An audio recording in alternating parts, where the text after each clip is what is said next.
George Orwell. La Guerra de los Mundos. Libro 1. La llegada de los marcianos. La víspera de la guerra.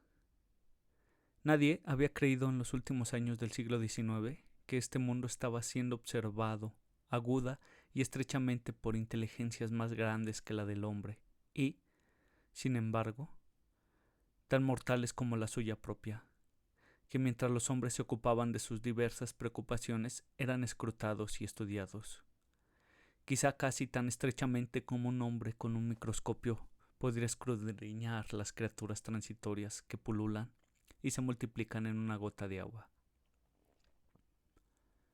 Con infinita complacencia, los hombres iban de un lado a otro de este globo sobre sus pequeños asuntos, serenos en la seguridad de su imperio sobre la materia.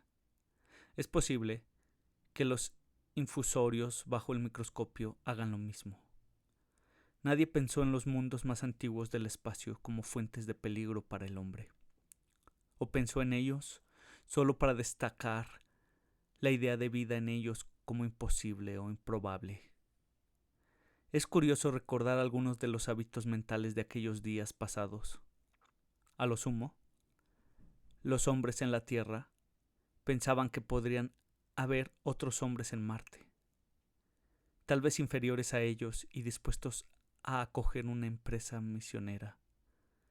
Sin embargo, al otro lado del golfo del espacio, mentes que son a nuestras mentes como las nuestras a las de las bestias que parecen, intelectos vastos y fríos e insolitarios, miraban a esta tierra con ojos envidiosos y lenta y seguramente trazaban sus planes contra nosotros. Y a principios del siglo XX llegó la gran desilusión. El planeta Marte apenas necesitó recordar al lector.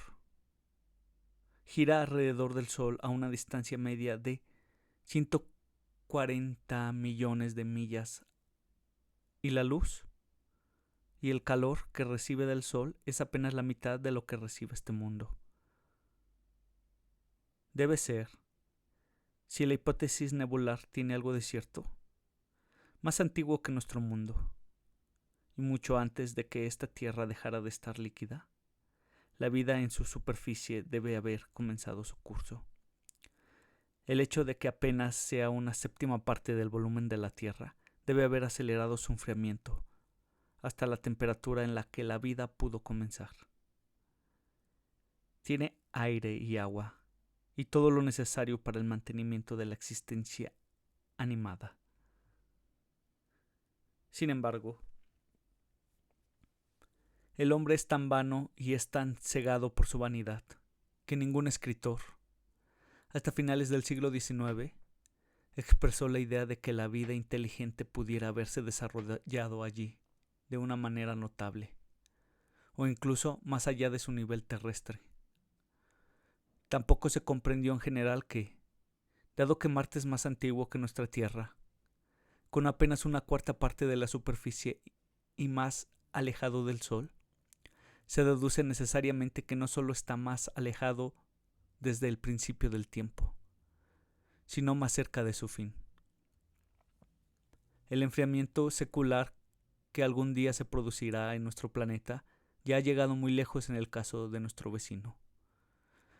Su estado físico sigue siendo un gran misterio, pero ahora sabemos que incluso en su región ecuatorial la temperatura del mediodía apenas se aproxima a la de nuestro invierno más frío. Su aire está mucho más atenuado que el nuestro. Sus océanos se han encogido hasta no cubrir más que un tercio de su superficie. Y a medida que cambian sus lentas estaciones se acumulan y derriten enormes capas de nieve alrededor de ambos polos, y periódicamente inundan sus zonas templadas. Esa última etapa de agotamiento, que para nosotros se encuentra aún increíblemente remota, se ha convertido en un problema actual para los habitantes de Marte. La presión inmediata de la necesidad ha iluminado sus intelectos, ampliado sus poderes y endurecido sus corazones. y mirando a través del espacio con instrumentos e inteligencias como las que apenas hemos soñado, ven, a su distancia más cercana, solo 35 millones de millas hacia el sol, una estrella matutina de esperanza. Nuestro propio planeta más cálido, verde de vegetación y gris de agua, con una atmósfera nublada, elocuente de fecundidad, con vislumbres a través de sus volutas nubes a la deriva de amplias extensiones de países poblados y mares estrechos y atestados de barcos. Y nosotros, los humanos, las criaturas que habitamos esta tierra, debemos ser para ellos al menos tan extraños y humildes como lo son los monos y los lemures para nosotros. El lado intelectual del ser humano ya admite que la vida es una lucha incesante por la existencia, y parece que es también la creencia de las mentes de Marte. Su mundo está muy avanzado en su enfriamiento, y este mundo está todavía lleno de vida, pero lleno solo de lo que ellos consideran animales inferiores. Llevar la guerra hacia adelante es, de hecho, su único escape de la destrucción, que generación tras generación se cierne sobre ellos. Y antes de juzgarlos con demasiada dureza, debemos recordar la destrucción despiadada y total que nuestra propia especie ha provocado, no solo en animales, como el desaparecido bisonte y el dodo, sino en sus razas inferiores. Los tasmanos, a pesar de su apariencia humana, fueron barridos por completo de la existencia en una guerra de exterminio emprendida por los inmigrantes europeos en el espacio de 50 años. ¿Somos realmente apóstoles de la misericordia como para quejarnos si los marcianos nos hacen la guerra con el mismo espíritu? Los marcianos parecen haber calculado su descenso con una sutileza asombrosa. Su conocimiento matemático es evidentemente muy superior al nuestro, y haber llevado a cabo sus preparativos con una unanimidad casi perfecta. Si nuestros instrumentos lo hubieran permitido, habríamos podido ver el problema que se está gestando en el siglo XIX. Científicos como Schiaparelli observaron el planeta rojo. Es curioso, por cierto, que durante incontables siglos Marte haya sido la estrella de la guerra, pero no supieron interpretar las fluctuantes apariciones de las marcas que también cartografiaron. Durante todo ese tiempo, los marcianos deben haber estado preparándose. Durante la oposición de 1894, se vio una gran luz en la parte iluminada del disco. Primero en el observatorio Lick, luego por Perrotin en Niza y después por otros observadores. Los lectores ingleses oyeron hablar de ella por primera vez en el número del New Chart del 2 de agosto. Me inclino a pensar que este resplandor puede haber sido la fundición del enorme cañón en la vasta fosa hundida en su planeta, desde la cual se dispararon sus tiros contra nosotros. Durante las dos siguientes oposiciones se vieron marcas peculiares, todavía inexplicables, cerca del lugar de ese estallido. La tormenta estalló sobre nosotros hace ahora 6 años, cuando Marte se acercaba a la oposición. Lebel de Java hizo temblar los cables con la sorprendente noticia de un enorme brote de gas incandescente en el planeta. Había ocurrido hacia la medianoche del día 12, y el espectroscopio, al que había recurrido inmediatamente, indicaba una masa de gas en llamas, principalmente hidrógeno, que se movía con una enorme velocidad hacia la Tierra. Este chorro de fuego se había vuelto invisible hacia las 12:15. Él lo comparó con una colosal ráfaga de llamas que salía súbita y violentamente del planeta, como los gases llameantes salidos de una pistola. Fue una fase singularmente apropiada. Sin embargo, el día siguiente no había nada de esto en los periódicos, salvo una pequeña nota en el Daily Telegraph. Y el mundo seguía ignorando uno de los peligros más graves que jamás haya amenazado a la raza humana. Es posible que no hubiera enterado absolutamente nadie de la erupción si no hubiera conocido a Hauksbee, el conocido astrónomo en Ottershaw. Estaba intensamente emocionado por la noticia, y en el exceso de sus sentimientos me invitó a subir con él esa noche para escudriñar el planeta rojo. A pesar de todo lo que ha sucedido desde entonces, todavía recuerdo con mucha claridad aquella vigilia, el observatorio negro y silencioso, la linterna en sombra que arrojaba un débil resplandor sobre el suelo del rincón, el constante tic-tac del mecanismo del telescopio, la pequeña rendija del techo, una profundidad oblonga con el polvo de las estrellas esparcido por ella. Hauksbee se movía de un lado a otro, invisible pero audible, mirando por el telescopio. Se veía un círculo de azul intenso y el pequeño planeta redondo nadando en el campo.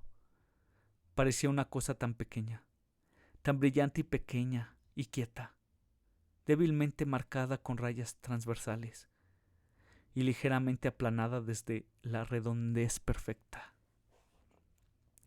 Pero era tan pequeño, tan plateado y cálido, una cabeza de alfiler de luz.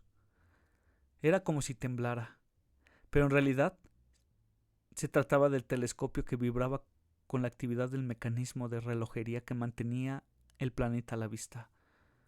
Mientras observaba, el planeta parecía crecer y reducirse, y avanzar y retroceder. Pero eso era simplemente que mi ojo estaba cansado. Estaba a 40 millones de millas de nosotros. Más de 40 millones de millas de vacío. Pocas personas se dan cuenta de la inmensidad del vacío en el que nada el polvo del universo material. Recuerdo que cerca de él, en el mismo campo visual, había 3 débiles puntos de luz, 3 estrellas telescópicas infinitamente remotas, y a su alrededor estaba la insondable oscuridad del espacio vacío. Ya sabes, cómo se ve esa negrura en una noche helada de estrellas. En un telescopio parece mucho más profunda.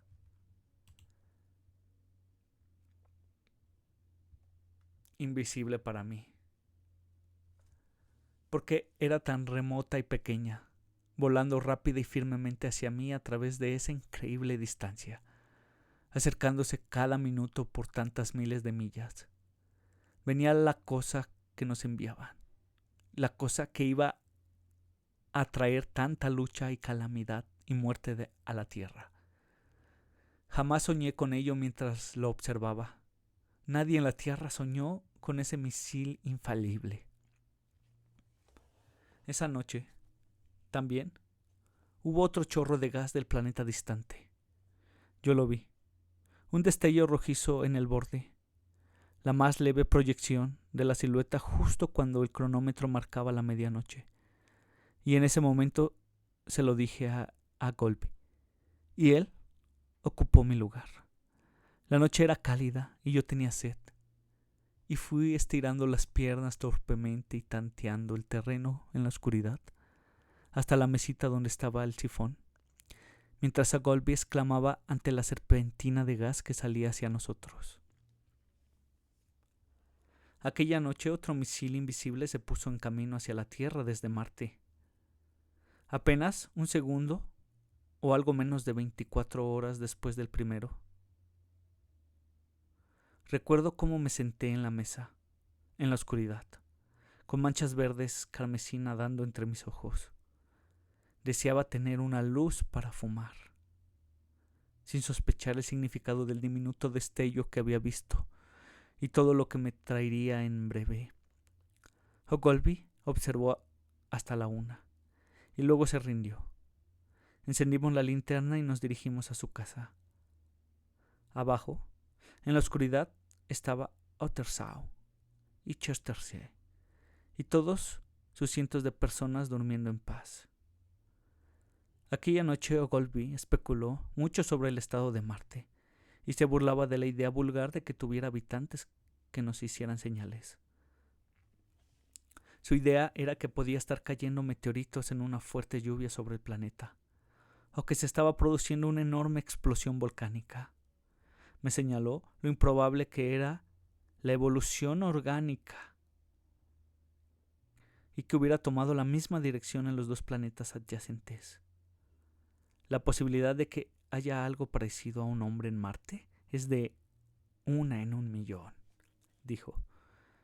Cientos de observadores vieron la llama esa noche y la noche siguiente alrededor de la medianoche y de nuevo la noche siguiente y así durante 10 noches, una llama cada noche.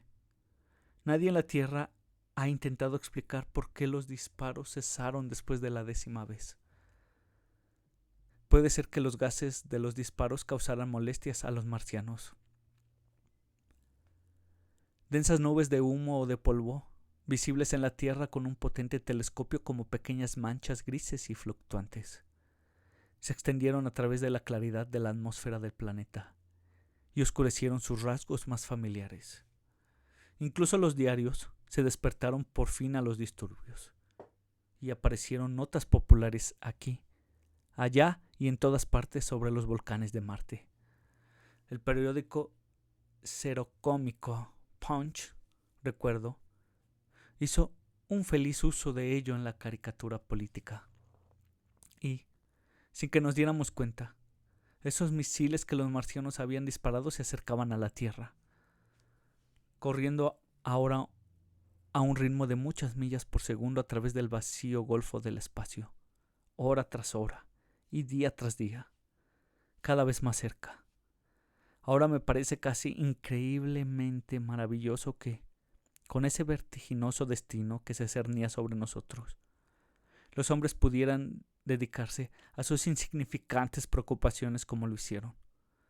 Recuerdo el júbilo de Markham al conseguir una nueva fotografía del planeta para aquel periódico ilustrado que dirigía en aquellos días. La gente de estos últimos tiempos apenas se da cuenta de la abundancia y el emprendimiento de nuestros periódicos del siglo XIX. Por mi parte, me puse a aprender a montar en bicicleta con afán y me ocupé de una serie de artículos que discutían la probable evolución de las ideas morales a medida que progresaba la civilización. Una noche, el primer misil debía estar a apenas 10 millones de millas. Salí a pasear con mi mujer. Había luz de estrellas y le expliqué los signos del zodiaco. Y le señalé Marte, un punto brillante de luz que se arrastraba hacia el cenit, hacia el que apuntaban tantos telescopios. Era una noche cálida. Al volver a casa, un grupo de excursionistas de Chesterse o Ainsworth pasó ante nosotros cantando y tocando música. Había luces en las ventanas superiores de las casas mientras la gente se acostaba. Desde la estación de ferrocarril, a lo lejos, llegaba el sonido de los trenes que hacían maniobras, sonando y retumbando, suavizado casi hasta convertirse en melodía por la distancia. Mi mujer me señaló el brillo de las luces de señalización rojas, verdes y amarillas que colgaban en un marco contra el cielo. Todo parecía tan seguro y tranquilo.